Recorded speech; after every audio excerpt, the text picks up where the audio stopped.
We've all been there before. It's 3 a.m., it's late, and you're preparing for an exam the next morning, attempting to cram as much last-minute information into your brain as possible. The only way to stay up and not fall asleep? Red Bull.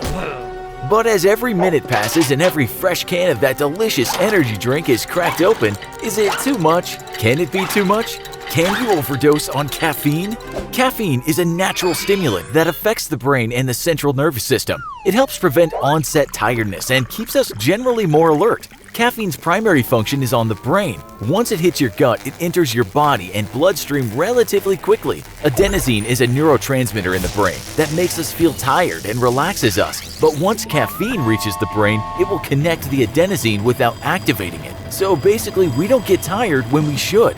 We feel more awake, stimulated, and focused at a time when we might otherwise feel tired.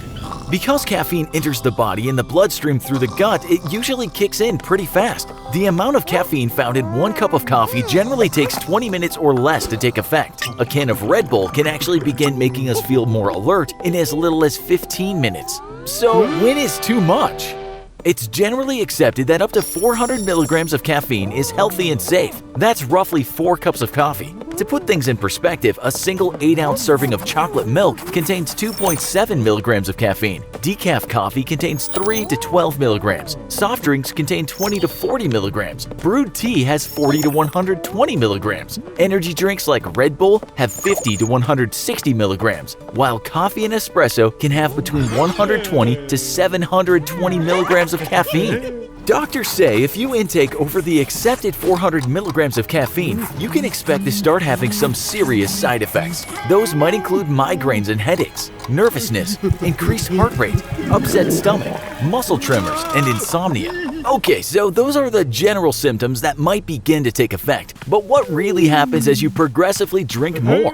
Starting with 1 Red Bull, which represents roughly 1 cup of coffee, most consumers say they feel more awake, aware, and very functional. You may feel ready to take on a list of chores or do extra work, maybe even stay up studying for a few more hours. Now, let's say things have escalated. It's getting later and you reach 20 Red Bulls. That's nearly 1,600 milligrams of caffeine. In Europe, a young woman used to drink nearly 20 cans of Red Bull each day. The repercussions were severe. Her liver was nearly destroyed, and she gained an enormous amount of weight, jumping from a size 14 to a size 22. Not to mention her bank account was also hurting. Even when you buy Red Bull in bulk, 20 cans a day for an entire year is roughly $8,680 US. That's a lot of money.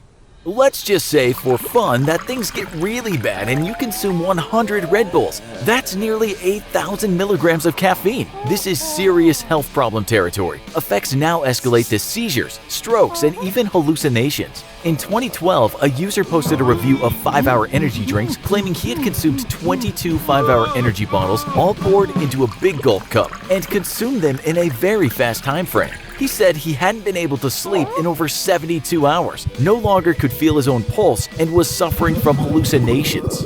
Now the big question, what would happen if you consumed 1,000 Red Bulls?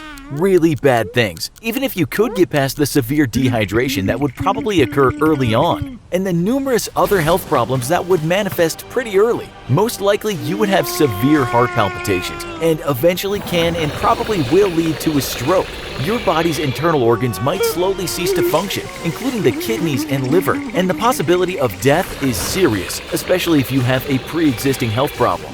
In the end, caffeine isn't a complete evil. Some studies have shown that consuming a healthy amount of caffeine daily can actually help the body. It can improve brain activity and functionality, metabolism, and exercise performance. In some cases, doctors have found it may even help prevent heart disease and diabetes. But the overall effects caffeine produce are also subjective to each individual and based on their own body. Some people need more, some people need less, and some people don't even need it at all. The best bet with caffeine and energy drinks is to consume them at a safe, healthy level and not overdo it. Always remember to hydrate in between and replenish your body with plenty of fresh water.